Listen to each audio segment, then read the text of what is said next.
Million, Circus Survivor, and the Westgate Super Contest, handicapping the games and releasing our contest picks every week of the season. With two former Super Contest winners, Brady Cannon and James Salinas, a former NFL player, Mike Pritchard, and over $1 million in contest prize money won combined, the Las Vegas Football Contest Show will have you prepared this season like none other. Carlos Alcaraz has won the last two Grand Slam titles at the French Open on the clay and at Wimbledon earlier this summer. He enters as the favorite. You have a bunch of depth there. Francis Tiafoe, Ben Shelton, they will likely play in round three. The winner would play Djokovic most likely, which would be an incredible match. I like Ben Shelton as a sleeper. If Djokovic is hurt, you never know. I think Shelton could actually be the guy that gets hot. The conditions favor him. The early line, only on SportsGrid. When you're really, really amazing like this, people kind of take it for granted. Same with Ohtani, right? People will sort of see, oh, Ohtani did this, Ohtani did that, and it sort of, becomes normalized a little bit. But to put in context, Aaron Judge joins the 1,000 hit club, reaches, gets it done. So earlier this month, he was the fastest player to reach 300 home runs ever. Sports Rage Late Night, only on SportsGrid. The leftover language would be the million shy of what Jefferson makes Jefferson a better player. If you want to believe that, I'm not sure I buy that he's that much better than CeeDee Lamb. Tony Pollard's gone. He's now with the Titans. I was with the Titans a couple weeks ago. He'll be their starting running back there. They're going in a different direction in Dallas, but it's all about CeeDee Lamb right now, the first of the other deals that they have to get done. Pharrell Coast to Coast, only on...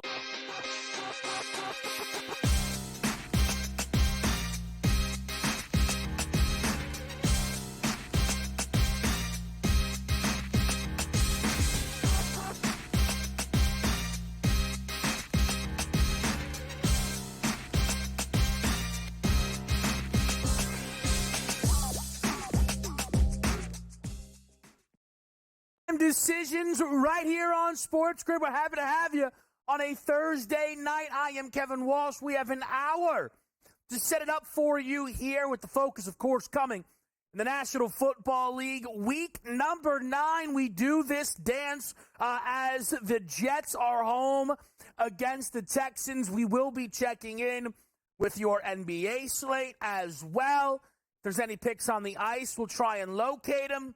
We are done with the Major League Baseball board, though, as last night the LA Dodgers clinch a World Series victory in the Bronx against the Yankees. The World Series odds for next year are out and open when Donnie Rightside stops by in a half hour. I'll ask him if anything jumps off of the page. The Dodgers are favored to repeat. As expected, I think even if the Yankees won the series, the Dodgers would have opened as your 2025 World Series favorites. But let's get to tonight's game between the Texans and the Jets with a spread tonight that is generating a lot of conversation, and it's generating a lot of action on the Texans. The Houston Texans are a 6-2 football team against a 2-6 Jets, yet the Texans are a 2.5-point dog on the road. It is a tricky spot here. You can clearly tell the public money is on Houston. The sharp money is on the New York Jets. There's a lot to take in here, though, with these football teams. For the Jets, they are 2-6. If you look at it, the evidence is mounting that they are not just underwhelming, they are flat out bad. The Jets this season beat the Titans and the Patriots. And that is it. Those teams are atrocious. Make no bones about it. Those teams have combined in the Jets and the Patriots for 3 total victories. And if you remove the Patriots' win against the Jets, 2 victories outside of those games. They were dominated by the Niners, the New York Jets. They lose a close one to Denver. They lose a weird one to Minnesota, a back-and-forth game kind of with the Bills. They got rolled by the Steelers, and then the Patriots handed them a 5th consecutive loss, seemingly ending their season. But if you look for the New York Jets, the line says it's not hopeless. the odds say it is. This team is nearly 6-1 to make the playoffs. Their odds to win the conference, to win the Super Bowl, to win a division they were favored to win, all say that this team is too far gone. And it's really difficult to disagree. Even if you say, hey, I like the Jets tonight, that status as favorites will be backed up with a win, and they can get on a run. Well, what kind of run? Realistically, if we look at the odds to make the playoffs for AFC teams, the Jets have a lot that they'll need to try and jump, like the Pittsburgh Steelers, like the Los Angeles Chargers. Even the Cincinnati Bengals are still being given a lot more juice than that of the New York Jets. The Bengals, albeit at a plus price. Same story again with the Denver Broncos. But again, the Jets now don't even have numbers as favorable as the Miami Dolphins, who'll play Buffalo this weekend and are a considerable dog in that game. Because even if you take the Jets' next 3 games and tell yourself, man, home against Houston, a favorite. At Arizona, mini-bye. Ooh, maybe they'll be a favorite. Home against Indianapolis and likely Joe Flacco. They should be a favorite. A bye week, then we go home against Seattle. They should be a favorite. What does it matter? They were favored to beat New England. They were favored to beat Pittsburgh. They were favored to beat Denver. Light lines against both Minnesota and Buffalo. This team is continuously falling short unless they are laying a ton, except for last week when they laid their biggest number of the season and fell short again. It looks like you'll need 10 wins, 9 at a minimum, to make the playoffs in the AFC this year. The Jets have 2 so far. They have 9 games remaining. Do you guys have this team going 7-2 rest of the way? Any less than that, I cannot talk myself into this team making the playoffs. It starts tonight, though. But on the Houston side of it, once again, injury is impacting their outlook. I know the Texans surprised everyone last year. Though here on this desk preseason, we gave out the Texans as the AFC South winner at 10-1, which was awesome. Because I believed a lot in this group. And even for someone who believed in them, was impressed and surprised with what they were able to do. I thought, though, perhaps preseason, all of their love was a little bit too far. Dove a little bit deep. You know what, man? No, this Texans team is legit. They have the chance to be legit on both sides of the football. And the early returns were great. But injuries hitting them hard again. They had already been dealing with the Nico Collins absence. Now tonight and for the rest of the year, they'll be without Stephon Diggs, their big offseason acquisition. Now the Texans find themselves huge favorites within the AFC South due to the Titans being terrible, the Jaguars being a mess, and the Indianapolis Colts already dropping 2 games to Houston this season. But for the Texans, making the playoffs is great. Winning the division for a second straight year would be absolutely wonderful. It felt like a group who was set to do more. And I don't know if tonight's game will be a full referendum on their capabilities to do that, but I think the next 3 will. At the Jets on Thursday night, home against the Detroit Lions, off a little bit of a mini-bye, and then a trip to Dallas for a Monday nighter. Just looking at how tonight's game lined up, the Texans could very well be dogs in each of their next 3 games. I'm not sure the Texans need to go 3-0. I'm not even sure the Texans need to go 2-1 in those football games, though I think that would be quite the statement. How do they look? Where are the weaknesses? Where are they coming up short? Can they be corrected? Does this Houston team need to crash in to the trade market? Get a wide receiver in here? Darius Slayton off the New York Giants, perhaps. Could that be someone on the board?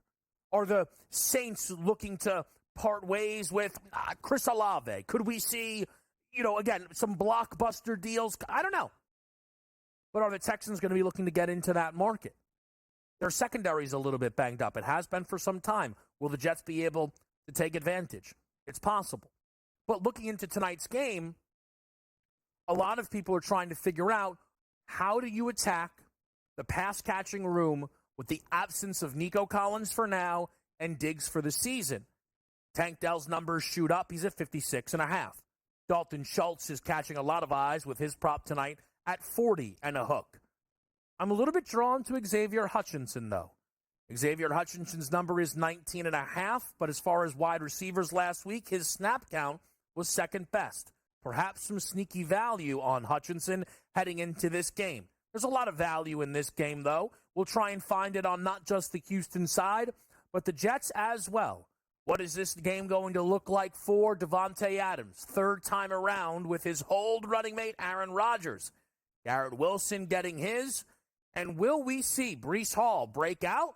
Or will Breece Hall, at least for me, leave me wanting more? He's done it a few times this season. The matchup against the Texans does look a bit tempting. We'll continue to break down a huge Thursday night game in the AFC after this quick commercial.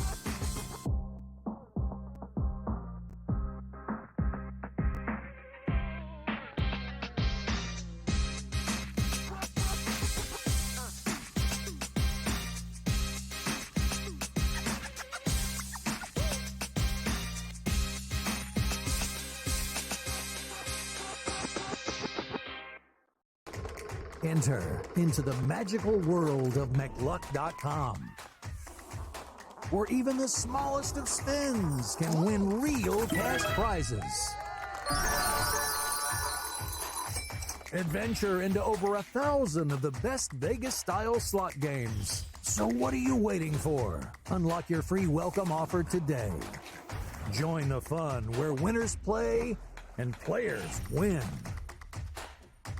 Anyone that's been to a sporting event, the atmosphere before a game, I think Game Time Decisions has that same exact atmosphere.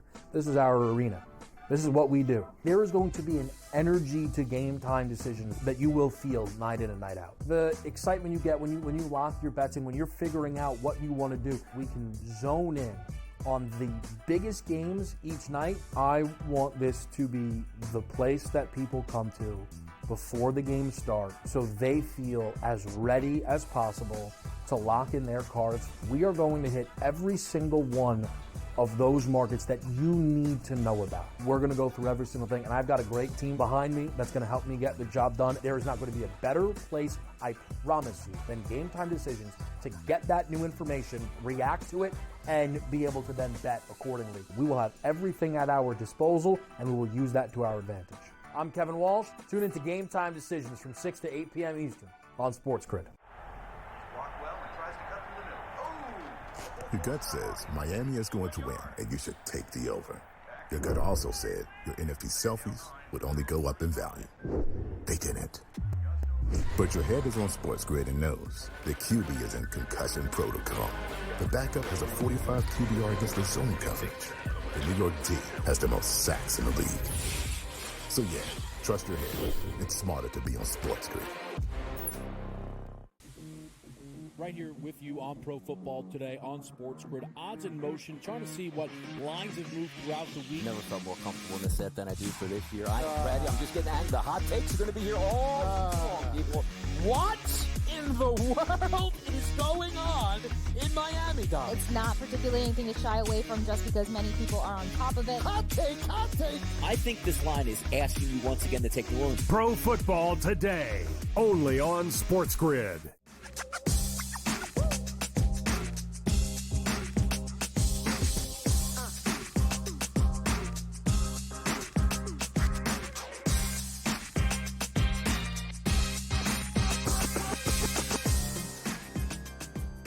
Back in here on Game Time Decisions, Kevin Walsh with you. Let's make a few here. Now, this game tonight checks in with this 2.5-point spread, which is a tricky one. We're going to talk to Donnie about that as well because he's got strong feelings on tonight's side.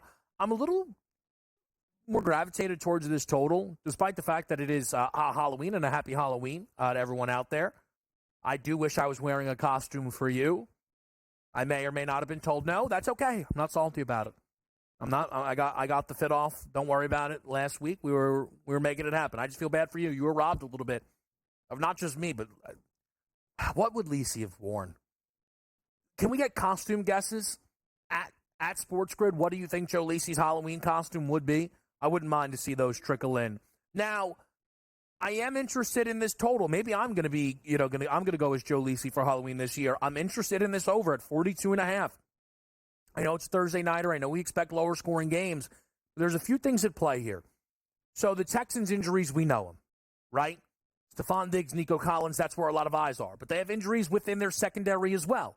So that can open up some things for the New York Jets. Perhaps this Texans pass defense is a tick more vulnerable, right? We look at last week, and again, the Richardson game was a classic Richardson game. Hit a couple of deep shots, wildly inaccurate, 10 of 32. There were also, of all the bad Richardson games, that one was the least his fault, probably. You can find compilations out there of all the drops that were had. They should have probably allowed a lot more. Green Bay Packers quarterback Jordan Love threw for 220 and 3 touchdowns in that game against Houston. And albeit garbage time, Drake May threw for 243 and 3 scores against the Texans defense as well. So perhaps there's some room for Rodgers to wiggle. On the other side of the field, the Jets enter this game with injuries in their secondary.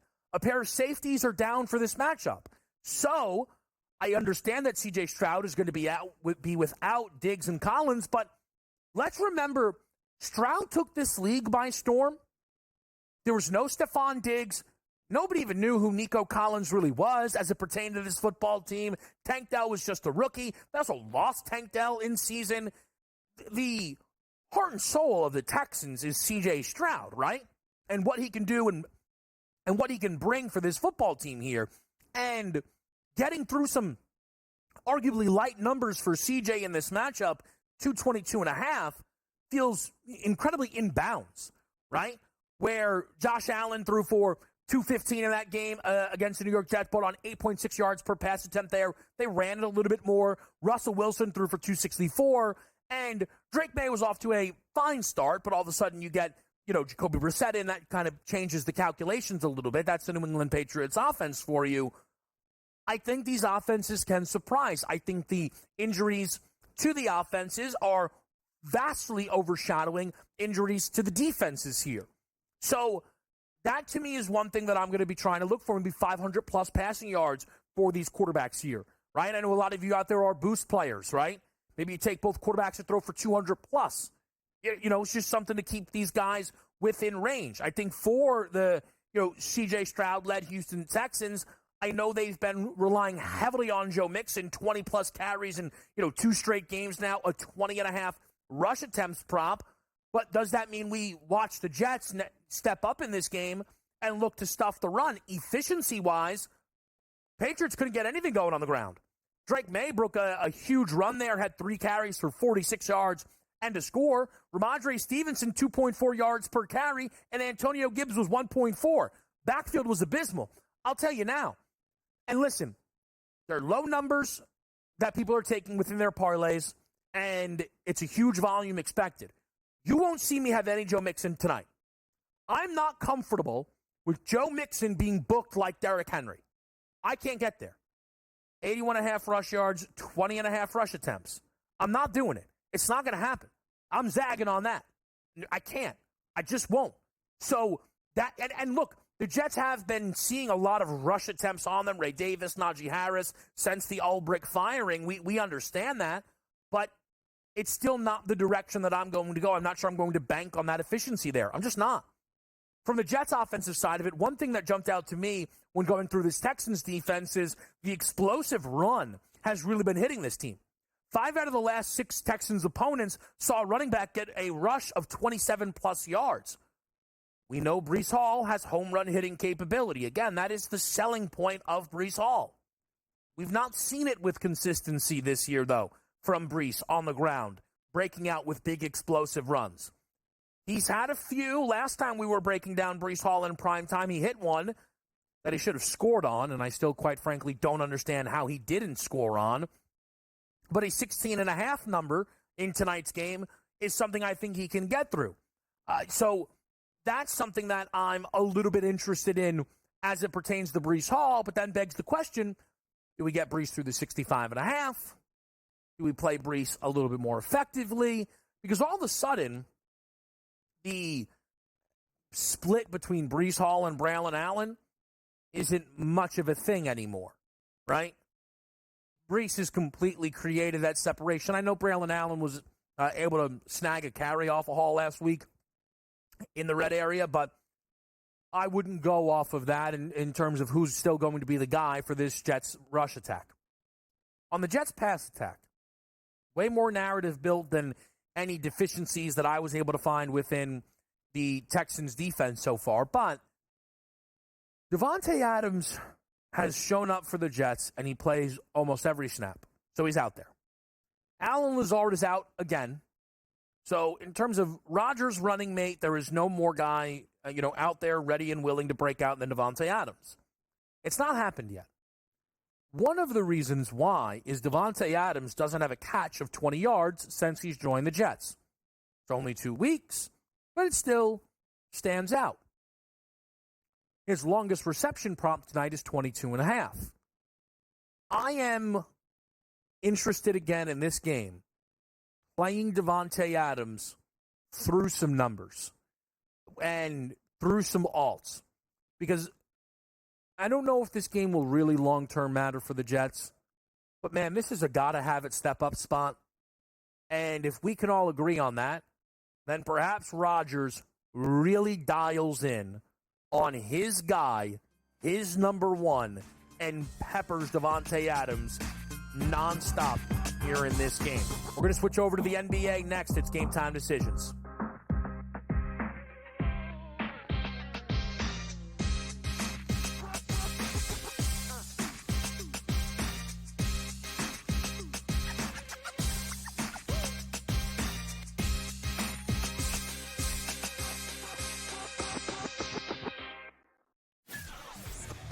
Are you okay with him moving to the head of the class of the Heisman with those two games? Because he wasn't even in the discussion before those two games. This is a big opportunity for Dylan if he wants to continue to make his case for the Heisman Trophy, and I think he's shown that.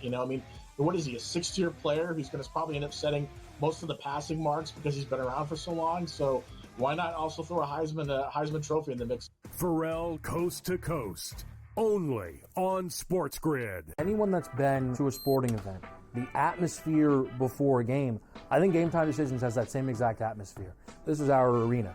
This is what we do. There is going to be an energy to Game Time Decisions that you will feel night in and night out. The excitement you get when you lock your bets in, when you're figuring out what you want to do, we can zone in on the biggest games each night. I want this to be the place that people come to before the game starts so they feel as ready as possible to lock in their cards. We are going to hit every single one of those markets that you need to know about. We're going to go through every single thing, and I've got a great team behind me that's going to help me get the job done. There is not going to be a better place, I promise you, than Game Time Decisions to get that new information, react to it, and be able to then bet accordingly. We will have everything at our disposal, and we will use that to our advantage. I'm Kevin Walsh. Tune into Game Time Decisions from 6 to 8 p.m. Eastern on SportsGrid.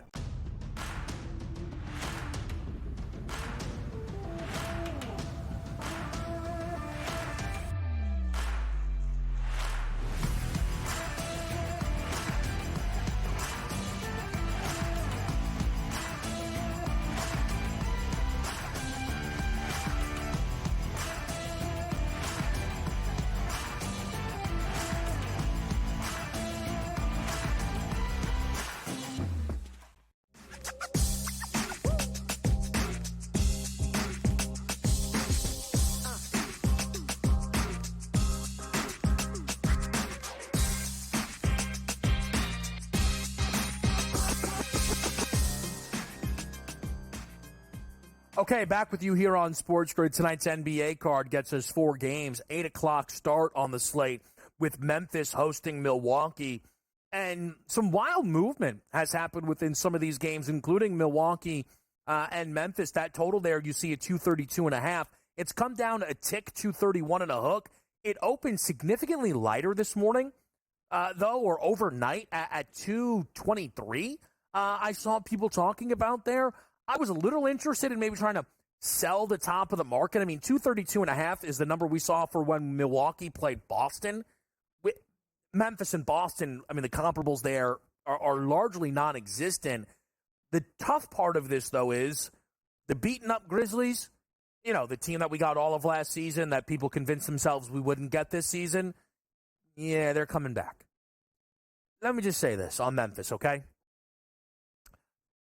This was the Kawhi thing forever. And then people gave up last year on the Kawhi stuff. But every year people go, man, Clippers stay healthy, best team in the West. I'm telling you, they bet the Clippers at terrible numbers, and they'd get nothing out of it. Absolutely nothing. One run to the conference finals. Of course, Kawhi wasn't available by the time they got there. They got nothing out of it. Now, I'm not going to go that far with Memphis. They are really young, okay? Memphis, if they keep this core intact at some point, is going to be ready to be a really great team. But I was on the Grizzlies last season. I made 2 bets to win the West. Memphis and Dallas. You can't get two bigger. The winner and the biggest disappointment. But the Memphis disappointment, right, was driven through the injuries. Well, in my preseason research, as I lined up this Memphis team, I do believe the fully healthy version of the Grizzlies can be an absolute load. They should be great on the defensive side of the basketball. They should be. And that certainly in the regular season is often enough to get you 45, 46, 47 wins, if not more. But when you look up and down the Memphis roster, they do not have reliable, healthy stars. Ja Morant missing time last year was not just because of the suspension. He was injured. Again, Desmond Bane, so far in his career, played 76 games his sophomore season, and then played 58 the next year, and then last year it was 42. Well, Desmond Bane is out and injured and not going to be playing for Memphis tonight. Marcus Smart, one of their big additions, who last year only played 20 games, had only played 61 the year prior for Boston. And yeah, you could say, but he played 71 the year before that. Yeah, he played 48 the year before that. Jaren Jackson Jr. has a lot of injuries. The Memphis Grizzlies are, to me, a team people want to buy into. I get it. But I'll bet Memphis in a playoff series when I see if they got there and who they're able to have still standing by the time they're there. They're catching almost 7 points in their own building tonight from a Milwaukee Bucks team that looks lifeless. So, and again, you would say, but yeah, Kev, that's injuries. I know it's injuries. There's a loss to Brooklyn last night. The Memphis Grizzlies. With all of that, there are some key areas in this game. Lillard is super interesting. Lillard's had a lot of usage this year, was a little bit light on threes last game against Boston. A lot of his stuff was going to the rim, shot 18 free throws. I don't mind a look there. I'm really interested in if Ja Morant, though, attempting to stop the bleeding tonight, could we see somewhat of an uptick in minutes? He's only playing 26 and a half through the first 4 games of the year.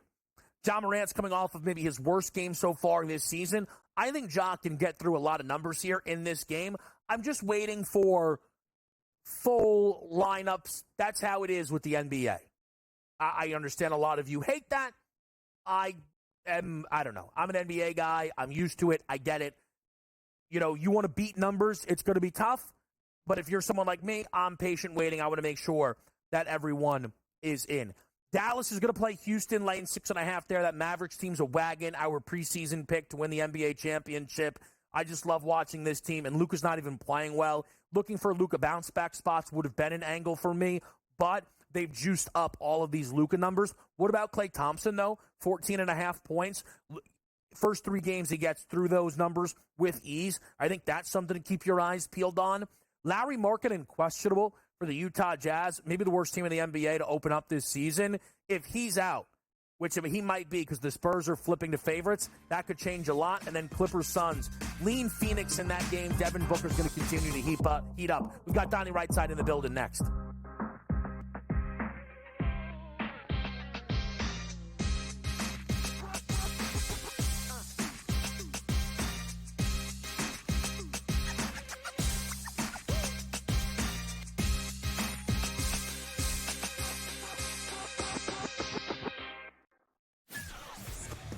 Are you okay with him moving to the head of the class at a Heisman with those 2 games? Because he wasn't even in the discussion before those 2 games. This is a big opportunity for Dylan if he wants to continue to make his case for the Heisman Trophy, and I think he's shown that. I mean, what is he, a 6th-tier player who's going to probably end up setting most of the passing marks because he's been around for so long? So why not also throw a Heisman Trophy in the mix? Pharrell Coast to Coast, only on SportsGrid. Anyone that's been to a sporting event, the atmosphere before a game, I think Game Time Decisions has that same exact atmosphere. This is our arena. This is what we do. There is going to be an energy to Game Time Decisions that you will feel night in and night out. The excitement you get when you lock your bets in, when you're figuring out what you want to do, we can zone in on the biggest games each night. I want this to be the place that people come to before the games start so they feel as ready as possible to lock in their cards. We are going to hit every single one of those markets that you need to know about. We're going to go through every single thing, and I've got a great team behind me that's going to help me get the job done. There is not going to be a better place, I promise you, than Game Time Decisions to get that new information, react to it, and be able to then bet accordingly. We will have everything at our disposal, and we will use that to our advantage. I'm Kevin Walsh. Tune into Game Time Decisions from 6 to 8 p.m. Eastern on SportsGrid.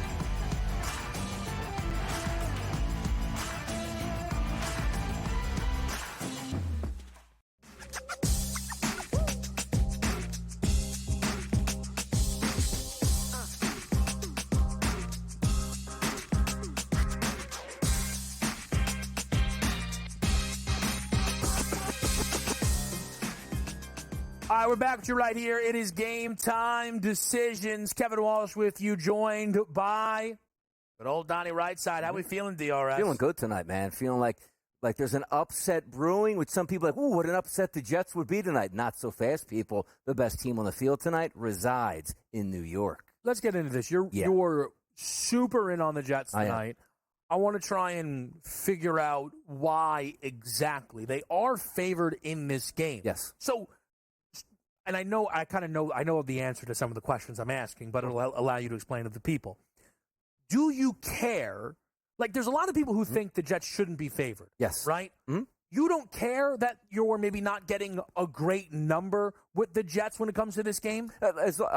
Put it this way. If the Jets are going to win this game, it should be by more than 2.5 points, which means a field goal. And I'm comfortable with laying up to 2.5. 3, then it gets a little bit closer. You look at the Jets during the season. They play a lot of close games. If the Jets, quite frankly, lose tonight, I'm not going to wake up tomorrow like, what happened last night? I can't believe that actually took place. Like, no, I just think the spot tonight is the Jets spot here. Thursday Night Football, for decades for me, Kevin, it was home team or no team, make a case for it. I'm not even saying, like, this is the night the Jets get right. This is the way. That was last week, and the Jets didn't get right. I just think the spot tonight going up against an injured Texans offense, which particularly at the wide receiver position, is just going to be too much to overcome from them in a short work week. So the other question then to me is, do you think tonight, and again, I know it's a combination of them, Donnie, but are you more so, do you feel that you are betting on the Jets or against the Texans in this spot? Against the Texans in this spot. Thursday, again, we saw it. If you just go back to last week, what? Minnesota, one of the best teams in the NFL. The Rams, they can't get it together. The Rams won that football game, in part because, yes, they played well, but you're talking about Minnesota traveled all the way to Los Angeles on a short work week. Same thing with the Texans. And I bring it up again when we talked about it on Moneyline. If the Texans resided in Washington, D.C., and just took a train up to MetLife, it might be a little bit different. But that's a true work week travel. Yeah. You don't get much practice time. Stephon Diggs is down. It's all in the younger wide receivers. Look, I love C.J. Stroud. I think he's fantastic. The rest of the season, I like Houston. I just don't like them, Kevin, in this spot. Yeah, I also feel, and I'm kind of just going through it even as we sit here, Donnie, but it feels like it's been a good season for favorites on Thursday Night Football, where it's, and I know you've always mentioned kind of the home team or no team, but it might just be like, listen, man, if it's going to be a tough night for both teams, the better team or the favored team in this instance, right, is just going to be able to handle business here. I'm not running to bet Houston. I told you earlier today, If it got to 3, then I may just take it because it wouldn't stun me if this ends up a field goal game. And if it's push, it's push, right? So be it then at that rate and time here. If this game does go how you're projecting it to go, what does that tell you for the Jets, Donnie? Let's just go short term. Yes.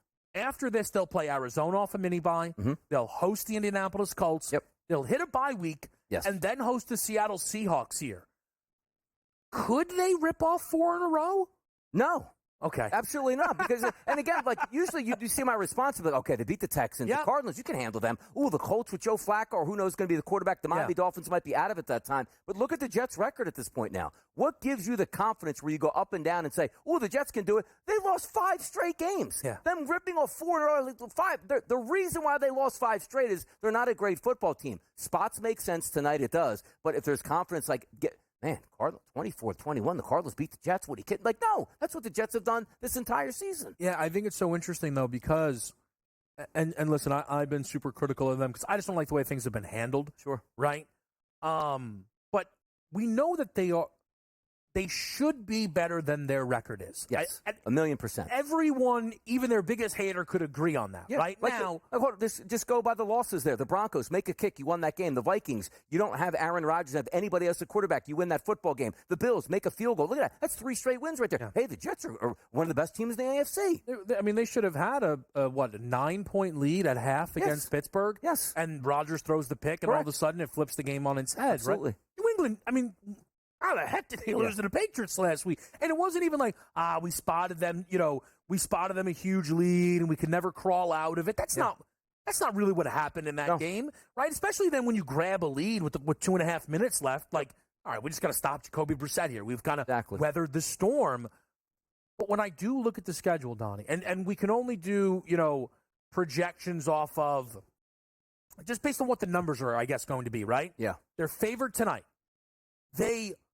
If they win this game, are probably favorites in Arizona. It's going to be a super short number, right? Yes, they will be. They'll be favored against Indianapolis. Yes. They'll be favored against Seattle. Yes. I don't know what the Miami number looks like. It's going to be short either way. Yeah. Probably favored against the Jags. Probably favored at home against LA. Again, I'm not telling you. I don't know if they're going to win tonight. I'm not telling you that they're going to rip off 8 wins in a row. That sounds, or 7 wins in a row. That's crazy. But the idea that a 2-6 football team is going to be favored to win their next 7 games, that is why it is hard to be super dismissive about them.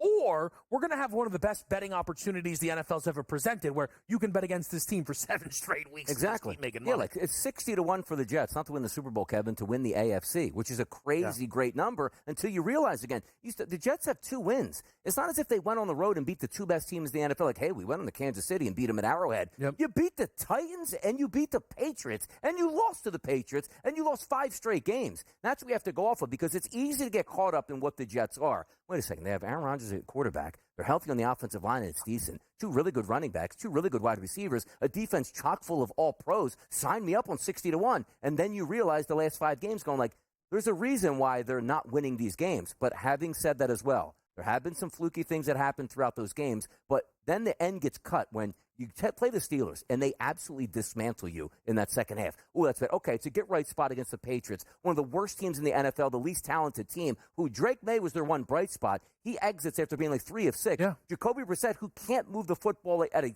faster than a snail's pace, goes down the field like, I'm going to Swiss cheese you and beat you. Unbelievable. That's the Jets. That's the real Jets. And I think, man, again, it's so fascinating because you can flip a lot of their results, right? Mm-hmm. But what I say, because someone asked me, they go, hey, but if Zerline did his job, like that's like 3 more wins. I go, I understand that. But when you say that, and it means, oh, we beat Denver, who we laid over a touchdown to, and we beat New England, who we laid over a touchdown to. Zerline could have, yes, covered up for some things there, but they aren't playing good football. And that's one of the reasons why, even if this is a bad spot for Houston, again, not that I'm running to bet the Texans, but I'm certainly not running to bet the Jets, Donnie, because it wouldn't stun me if tonight, again, according to the way the pros do this, you are on the right side of this game. Yes. But you know this. You wouldn't be stunned if you lost this bet because Rodgers threw it away. Exactly. Or it's in the second quarter, like, They can't even protect Rodgers. The guy's getting crashed in by Will Anderson every play. Like, that is legitimate, and that's why they lose. Here's one thing I do like about this game, and it sounds bad. Like, well, why would you like a player who's not going to be there? Allen Lazard doesn't play. Thank you. Can we get Garrett Wilson in the end zone? Can you get Devontae Adams? Can you get somebody else in there in the end zone tonight? So there's some ways I'm playing this game, but the minute I see Allen Lazard not playing warms my heart just a little bit. I am very interested in if this is the Devontae breakout game. Yes. Because he hasn't had it. Yeah. And one thing that stood out to me, the books tonight, Donnie, have his longest reception prop at 22.5. Mm-hmm. He doesn't have a catch at 20 yards yet. Yeah. If he hits that 35-yarder, do we start to go, all right, you know what? Now we're cooking here. Let's just try and play. Like, it would be, again, it's ironic. If they let Lisi call the plays for this team tonight, they might win this game by 100. Be like, hey, Rodgers, nothing matters. Play free-flowing. Just throw it every play. Yeah. Just go out there and just spin it and rip it. We have nothing to lose. The only way we're going to get this season together is you catch lightning in a bottle, 25 in the air, 3 touchdowns. And also, keep in mind, it's October 31st. It's Halloween tonight. It's MetLife. It's 72 degrees at kickoff tonight, light winds and no rain. So the reason I bring that up is the 22-yarder is much easier in dome-like conditions. Which it is that the weather is this nice. Beautiful. But it is, and it could certainly allow them to open some things up here. We're going to hit a pause on Jets-Texans. We're going to put our eye just a little bit towards this Sunday with you on SportsGrid. Don't go anywhere.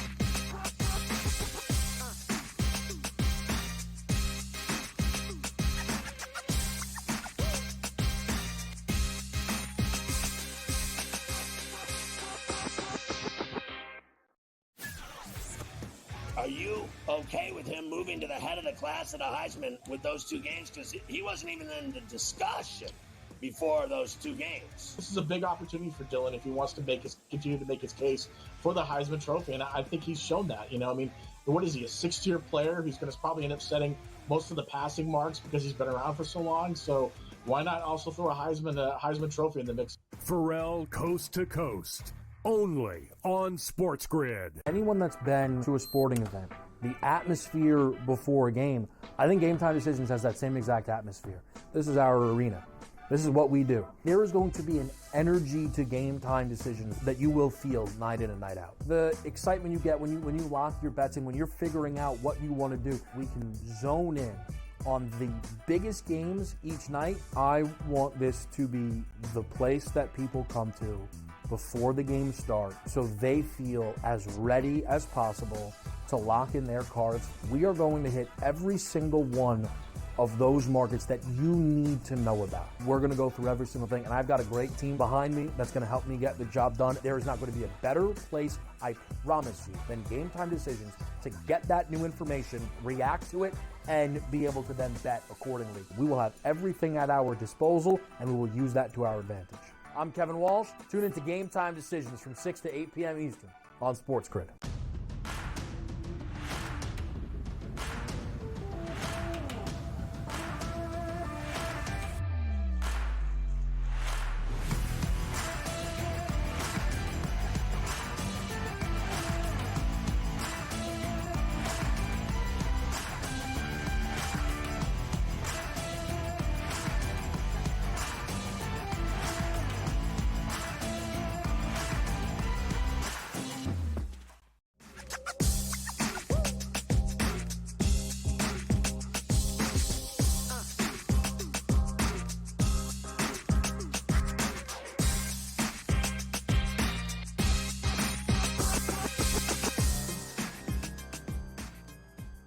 All right, back to right here. It is Game Time Decisions. It's Kevin Walsh's Donnie Rightside, man. There's a couple of fun topics within the NFL, but there was one that was pretty hot, so much so that on my off day I had to pull up on Donnie on radio because I was stunned, disappointed, puzzled, I don't know, with you how you view the Anthony Richardson Indianapolis Colts situation.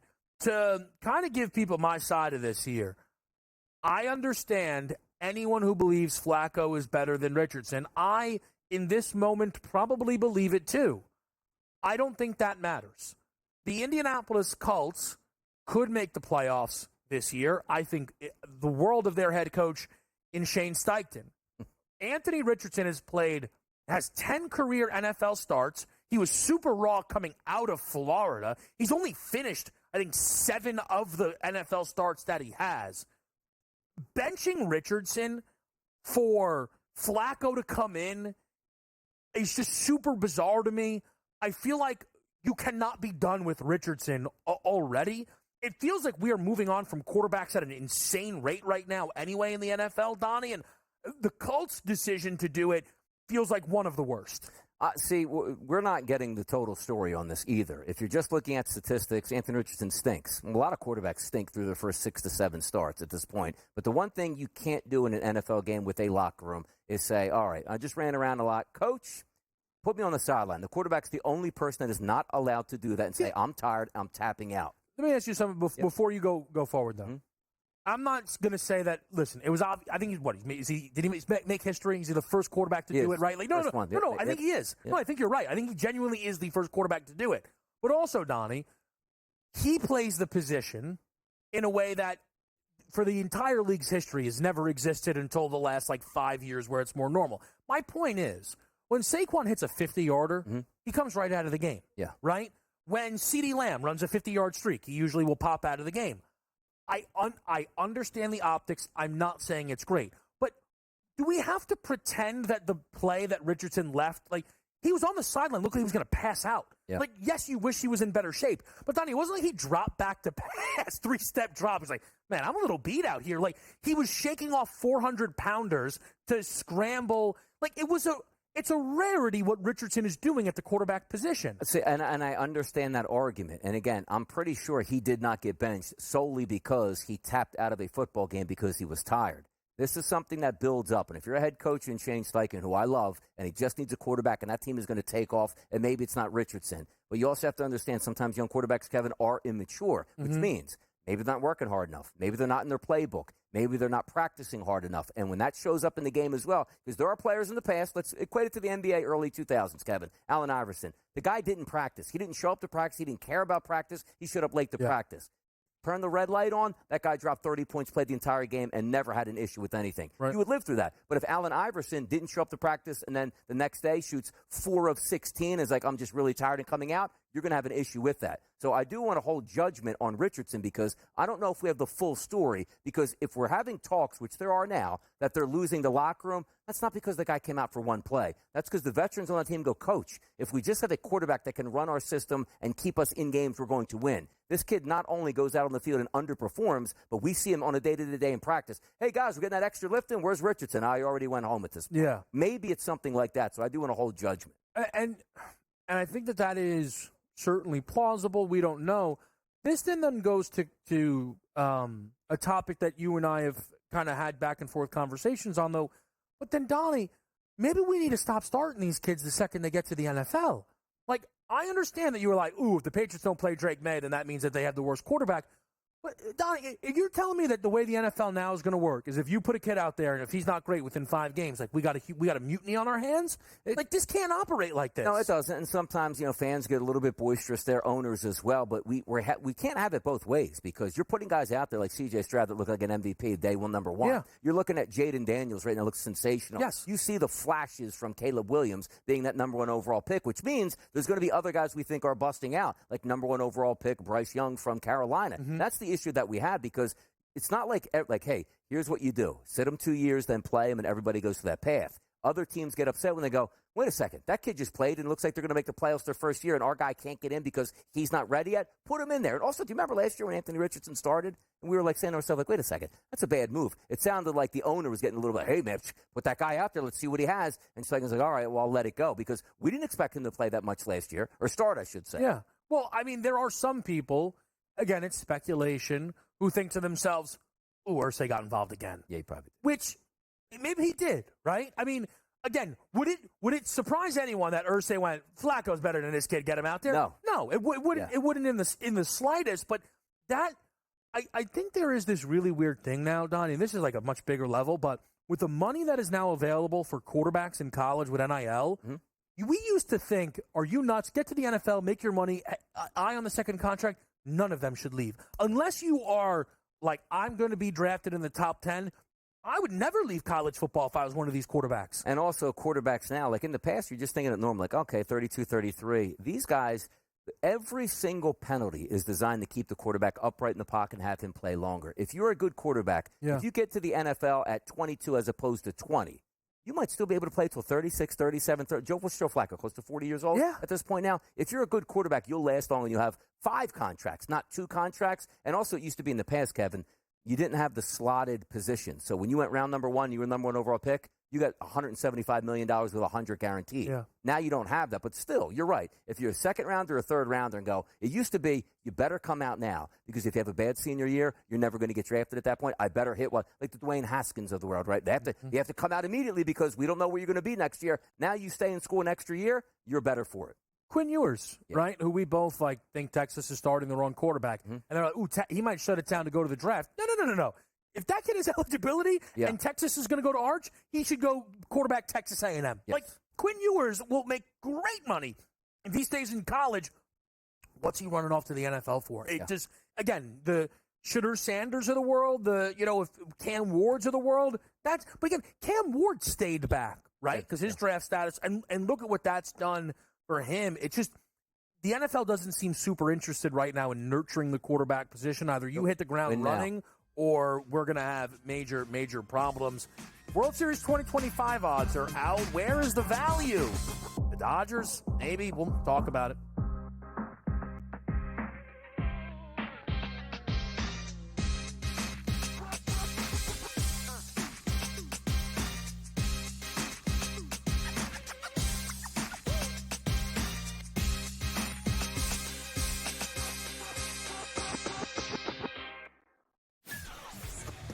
Are you okay with him moving to the head of the class at a Heisman with those 2 games? Because he wasn't even in the discussion before those 2 games. This is a big opportunity for Dylan if he wants to continue to make his case for the Heisman Trophy, and I think he's shown that. What is he, a 6th-tier player who's going to probably end up setting most of the passing marks because he's been around for so long? So why not also throw a Heisman Trophy in the mix? Pharrell Coast to Coast. Only on SportsGrid. Anyone that's been to a sporting event, the atmosphere before a game, I think Game Time Decisions has that same exact atmosphere. This is our arena. This is what we do. There is going to be an energy to Game Time Decisions that you will feel night in and night out. The excitement you get when you lock your bets in, when you're figuring out what you want to do, we can zone in on the biggest games each night. I want this to be the place that people come to before the game starts so they feel as ready as possible to lock in their cards. We are going to hit every single one of those markets that you need to know about. We're going to go through every single thing, and I've got a great team behind me that's going to help me get the job done. There is not going to be a better place, I promise you, than Game Time Decisions to get that new information, react to it, and be able to then bet accordingly. We will have everything at our disposal, and we will use that to our advantage. I'm Kevin Walsh. Tune into Game Time Decisions from 6 to 8 p.m. Eastern on SportsGrid.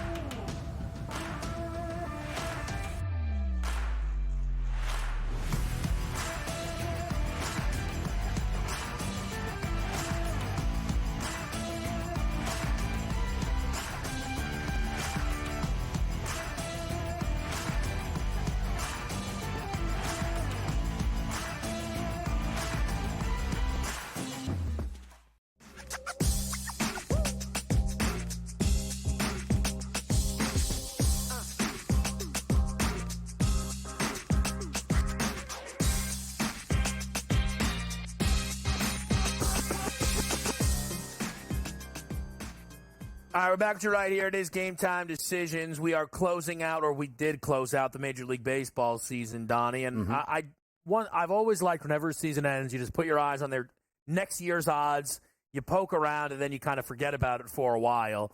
Dodgers win the World Series. They're favored to do so again.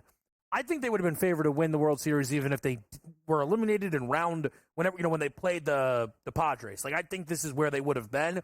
Did anything stand out to you, though, when you saw those 2025 World Series odds? No, usual suspects. You expect the Dodgers, Yankees, the Braves are always good. Philadelphia Phillies, Baltimore Orioles got a lot of talent there. The Astros, you'll bounce back. So nothing really surprised me. And then you say, hey, Mets 12-1. The Mets going to have a lot of money to spend in the offseason, fresh off a season where it looks like they sort of rebuilt that foundation and can move forward. So I'm not looking to, hey, the Red Sox 40-1, the Rays 50-1. No, it should be that. Like, fresh off of a season, it should be the Dodgers. The one thing I do question a little bit, though, is the Yankees at a plus 750, because the Yankees are going to be able to sell it two ways here.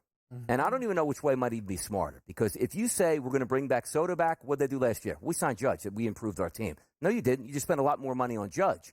Now they signed Soto. They're going to tell you, we spent $600 million on Soto. Like, that's it. So technically, I don't know if they can improve. The Dodgers are the unlimited money source where they can have $30 million at every position and then still try to invite more. So I look at the Dodgers as always should be the favorites every year, because if they don't have an injured pitching staff next year, they might even add Juan Soto to their team. They're going to add more free agency. Put it this way. The Dodgers you just saw win the World Series are going to be a better team next year, and that means not even adding payroll. Shohei's going to go to the mound next year. Walker Buehler looks like he's going to be set to go. Watch out for the Dodgers again. I'll say, I get it. They'll never do it. They should never let that guy pitch again. There's no reason to let Ohtani pitch. I don't know. Ohtani, they just won the World Series without him pitching.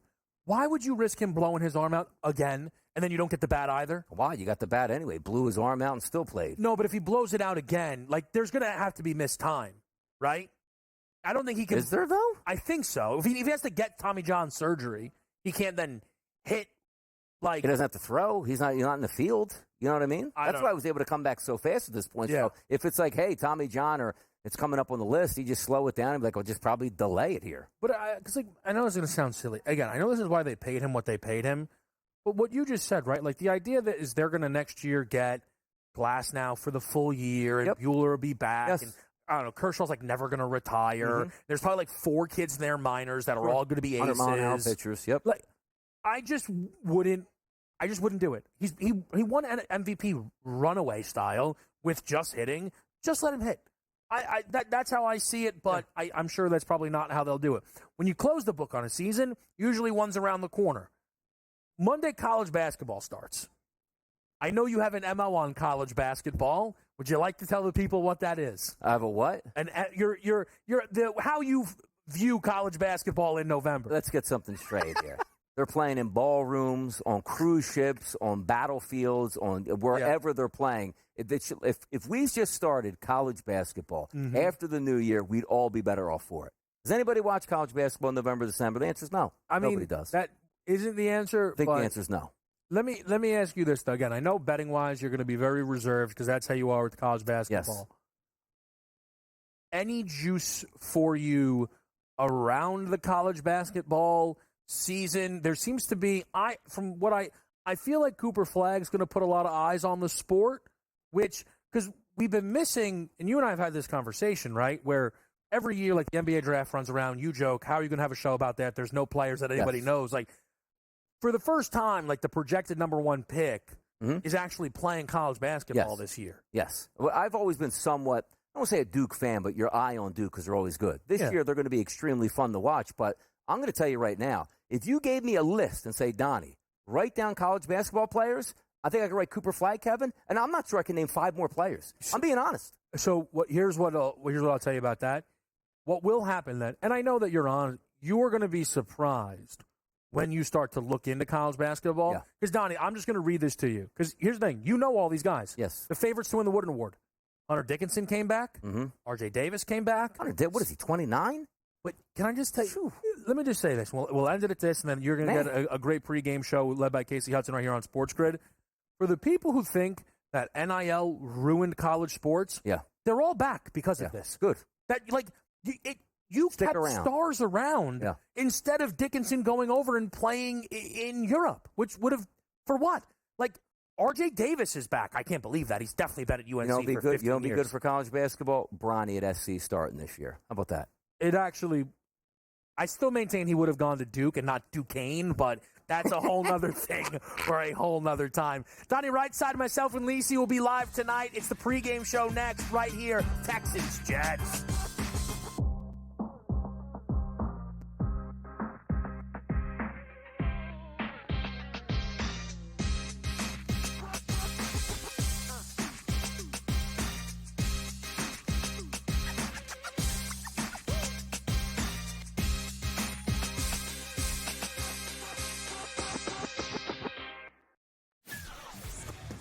Are you? It does seem like he really enjoys, people like us, Vinny,